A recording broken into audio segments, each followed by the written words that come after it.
Hi everyone, how is it going? Today I'm gonna tell you guys how to schedule a home tour with Coldwell Banker. What you need to do is at first head over to their official website, and then let's say we're looking to buy, so we're gonna click on buy and then all homes for sale.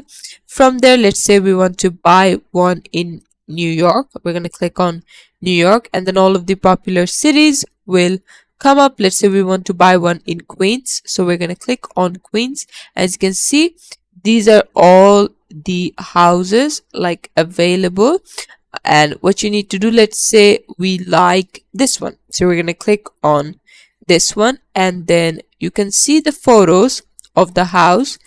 Give this a good go, see if this is something you like, and then you're going to put in your mobile number, and then this is where you schedule the home tour.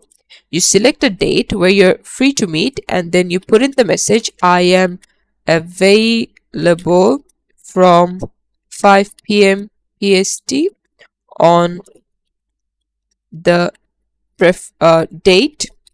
Let me know if you can meet then. And the seller, Patrick Lennon and Joseph Mistretta, they'll reach back to you if they think you're a good buyer, and from there you'll have the conversation and move it forward. And this is how you can do it. Thanks for watching. Please leave a like and subscribe for more tutorials like this, and I'll see you guys in the next one.